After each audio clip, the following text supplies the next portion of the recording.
Bidadi township ಅನ್ನ ವಿರೋಧಿಸಿ ಆ, ಇವತ್ತು ಜೆಡಿಎಸ್ನ ಯುವ ಘಟಕದ ರಾಜ್ಯಾಧ್ಯಕ್ಷರಾದಂತಹ ನಿಖಿಲ್ ಕುಮಾರಸ್ವಾಮಿ ಅವರು, ಅದರ ಜೊತೆಗೆ ಮಾಜಿ ಶಾಸಕರಾದಂತಹ ಮಂಜಣ್ಣ ಅವರು ಇವತ್ತು ಸ್ಥಳಕ್ಕೆ ಬಂದು ಇಲ್ಲೇನಿದೆ ವಾಸ್ತವ ಅದನ್ನ ರಾಜ್ಯದ ಜನರಿಗೆ ತೋರಿಸುವಂತಹ ಪ್ರಯತ್ನ ಮಾಡ್ತಾ ಇದ್ದಾರೆ. ಮಂಜಣ್ಣ ಸರ್ ಇದ್ದಾರೆ. ಸರ್, ಈಗ ಡಿ.ಕೆ. ಶಿವಕುಮಾರ್ ಅವರ ಹೇಳಿಕೆಗಳು, ಇಲ್ಲಿರೋರು ರೈತರೇ ಅಲ್ಲ, ಇಲ್ಲಿರೋ 9,600 ಎಕರೆ ಎಲ್ಲವೂ ಕೂಡ ಬಂಜರು ಭೂಮಿ ಅಂತ ಹೇಳ್ತಾ ಇದ್ದಾರೆ. ನಾವು ಸುಮಾರು 1 ವಾರಗಳಿಂದ ಇಲ್ಲಿ ರಿಯಾಲಿಟಿ ಚೆಕ್ ಮಾಡಿದೀವಿ. ಈ ವಾಸ್ತವವನ್ನ ಡಿ.ಕೆ. ಶಿವಕುಮಾರ್ ಅವರಿಗೆ ಮುಟ್ಸೋ ಪ್ರಯತ್ನ ಮಾಡ್ತಾ ಇದೀವಿ. ನಮ್ ಹಿಂದೆ ಮುಂದೆ ಎಲ್ಲ ನೋಡಬಹುದು ಸರ್, ಇದು ಬಂಜರು ಭೂಮಿನ ಏನು? ಡಿ.ಕೆ. ಶಿವಕುಮಾರ್ ಅವರ ಹೇಳಿಕೆಗೆ ಏನ್ ಹೇಳ್ತೀರಾ? ಮೊದಲಿಗೆ ನಾನು ಸ್ಪೀಡ್ ನ್ಯೂಸ್ ಆದ ನಿಮಗೆ ಅಭಿನಂದನೆ, ಧನ್ಯವಾದ ಹೇಳ್ತೀನಿ. ನೀವು ಬಹಳ ಪಾರದರ್ಶಕವಾಗಿ ಪ್ರತಿಯೊಂದು ಮನೆಗೆ ಹೋಗಿ, ಪ್ರತಿಯೊಂದು ಗ್ರಾಮಕ್ಕೆ ಹೋಗಿ ನೀವು ಈ ಸರ್ಕಾರದ ಕಣ್ಣನ್ನು ತೆರೆಸುವಂಥ ಕೆಲಸ ಪ್ರಾಮಾಣಿಕವಾಗಿ ಮಾಡ್ತಾ ಇದ್ದೀರಿ. ಎರಡನೇ ವಿಚಾರ, ಇದು ಬಂಜರು ಭೂಮಿ, ಇಲ್ಲಿ ಯಾರು ಫಲವತ್ತಾದ ಭೂಮಿ ಅಲ್ಲ, ಇವ್ರು ರೈತರುಗಳೇ ಅಲ್ಲ, ಇವರು ನಕಲಿ ರೈತರುಗಳು ಅಂತೇಳಿ ಏನು ಉಪಮುಖ್ಯಮಂತ್ರಿಗಳು ಹೇಳ್ತಾ ಇದ್ದಾರೆ. ದಯಮಾಡಿ ಅವ್ರಿಗೆ ಇದು ತಲುಪಬೇಕು. ಇವತ್ತು ಸನ್ಮಾನ್ಯ ನಿಖಿಲ್ ಕುಮಾರಸ್ವಾಮಿಯವರು ಬಂದಿರೋ ಉದ್ದೇಶ, ನಾವು ಹೋರಾಟ ಮಾಡಬೇಕಾದ್ರೆ ಸ್ಥಳೀಯವಾಗಿರ್ತಕ್ಕಂಥ ಏನು ಸಮಸ್ಯೆಗಳು, ಇದರಿಂದ ನೈಜತೆ ಏನಿದೆ, ಪ್ರಾಮಾಣಿಕತೆ ಏನಿದೆ, ಈ ಹೋರಾಟ ಪಾರದರ್ಶಕವಾಗಿ ನಾವು ಮಾಡಬೇಕಾದ್ರೆ ಏನೆಲ್ಲ ನಾವು ಇದರಿಂದ ಡಾಟಾಗಳನ್ನ ಕಲೆಕ್ಟ್ ಮಾಡಬೇಕು ಅನ್ನೋಂಥ ಉದ್ದೇಶದಿಂದ ಇಲ್ಲಿ ಎಷ್ಟು ಜನ ರೈತರುಗಳು ಇದನ್ನು ವಿರೋಧ ಮಾಡ್ತಾ ಇದ್ದಾರೆ, ಎಷ್ಟು ಜನ ರೈತರುಗಳು ಇದಕ್ಕೆ ಅಬ್ಜೆಕ್ಷನ್ ಹಾಕಿದ್ದಾರೆ, ಎಷ್ಟು ಜನ ರೈತ ಹೆಣ್ಣು ಮಕ್ಕಳು ಈ ಹೋರಾಟದಲ್ಲಿ ಇಳಿದಿದ್ದಾರೆ, ಎಷ್ಟು ಜನ ರೈತರು ಪಶುಗಳನ್ನ ಪಾಲನೆ ಮಾಡಿ ಇವತ್ತು ಡೈರಿಗಳಿಗೆ ಹಾಲು ಹಾಕಿ ತಮ್ಮ ಜೀವನೋಪಯೋಗವನ್ನು ಸಾಗಿಸ್ತಾ ಇದ್ದಾರೆ, ಎಷ್ಟು ಜನ ರೇಷ್ಮೆಯನ್ನು ಬೆಳೆದು ಜೀವನವನ್ನು ಮಾಡ್ತಾ ಇದ್ದಾರೆ, ಎಷ್ಟು ಇಲ್ಲಿ ಮರ ಮಾಲ್ಕಿಗಳಿದ್ದಾವೆ, ಅವೆಲ್ಲವೂ ಜೀವಂತ ಫಸಲುಗಳಾಗಿ ರೈತರಿಗೆ ಹೆಂಗೆ ಬೆನ್ನೆಲುಬಾಗಿ ನಿಂತಿದ್ದಾವೆ.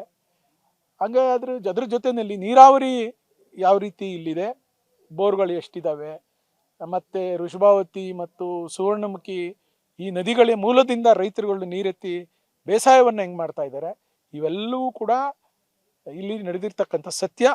ಆ ಸತ್ಯಾಸತ್ಯತೆಯನ್ನು ಹೊರಹಚ್ಚಲಿಕ್ಕೆ ಇವತ್ತು ನಿಖಿಲ್ ಕುಮಾರಸ್ವಾಮಿಯವರು ಫೀಲ್ಡ್ಗೆ ಇಳಿದಿರ್ತಕ್ಕಂಥದ್ದು ಎಲ್ಲ ಮಾಧ್ಯಮದವ್ರ ಜೊತೆ.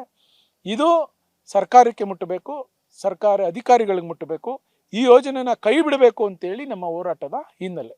ಅದರ ಜೊತೆಗೆ ಈ ಭಾಗದ ಶಾಸಕರು ಸುಮಾರು 436 ದಿನ ಸರ್ ರೈತರು ಪ್ರತಿಭಟನೆ ಮಾಡೋದಕ್ಕೆ ಹಿಡಿದು, ಈ ಭಾಗದ ಶಾಸಕರು ಒಂದಿನನೂ ಬಂದಿಲ್ಲ ಅಂತ ಹೇಳಿ ರೈತ ಮಹಿಳೆಯರು, ರೈತರು ಆಕ್ರೋಶ ವ್ಯಕ್ತಪಡಿಸ್ತಾ ಇದ್ದಾರೆ.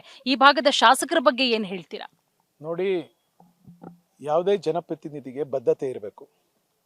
ಈ ಹೋರಾಟ ನೈಜತೆ ಇದ್ರೆ, ಈ ಹೋರಾಟದಲ್ಲಿ ಅವರು ಈ ಯೋಜನೆಯಲ್ಲಿ ಪ್ರಾಮಾಣಿಕತೆ ಇದ್ರೆ, ಈ ಯೋಜನೆ ಲಾಭದಾಯಕವಾದಂಥ ಯೋಜನೆ, ರೈತರಿಗೆ ಅನುಕೂಲವಾಗಂಥ ಯೋಜನೆ, ರೈತ ಮಕ್ಕಳಿಗೆ ಅನುಕೂಲ ಆದಂಥ ಯೋಜನೆ ಇದ್ರೆ ಬಂದು ಎದುರುಗಡೆ ಹೇಳ್ಬೋದಾಯ್ತು.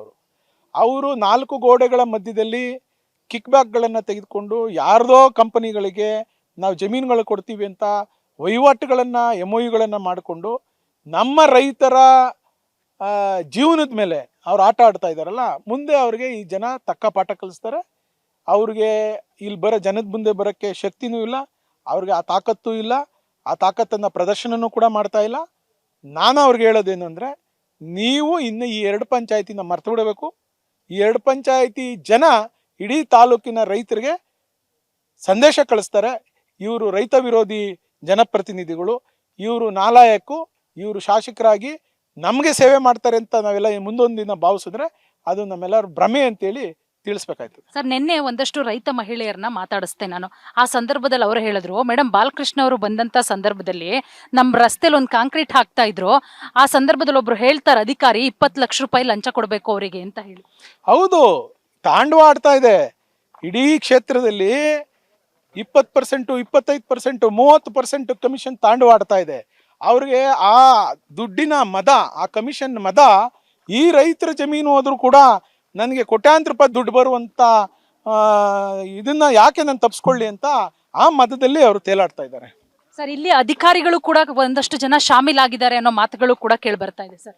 ಹೌದು, ಅಧಿಕಾರಿಗಳು, ಜಿಲ್ಲಾಧಿಕಾರಿಗಳು ಒಳಗೊಂಡಂತೆ, GBDA ಅಧಿಕಾರಿಗಳು ಒಳಗೊಂಡಂತೆ ಎಲ್ಲರೂ ಕೂಡ ಇದಕ್ಕೆ ಶಾಮೀಲಾಗಿ ಇದನ್ನ ಹೊಡಿಬೇಕು, ಇದನ್ನ ಕಬಳಿಸ್ಬೇಕು ಅಂತೇಳಿ ಪ್ರಯತ್ನ ಪಡ್ತಾ ಇದ್ದಾರೆ. ಇದಿಷ್ಟು ಮಾಜಿ ಶಾಸಕರಾದಂತಹ ಮಂಜಣ್ಣ ಅವರ ಮಾತು. ಯಾವುದೇ ಕಾರಣಕ್ಕೂ ಕೂಡ ನಾವು ರೈತರ ಜಮೀನನ್ನ ಕಬಳಿಸೋದಕ್ಕೆ ಬಿಡೋಲ್ಲ, ಪಕ್ಷಾತೀತವಾಗಿ ಹೋರಾಟ ಮಾಡ್ತೀವಿ, ಅದಕ್ಕೆ ಬದ್ಧ ಅಂತನೂ ಕೂಡ ಹೇಳಿದ್ದಾರೆ.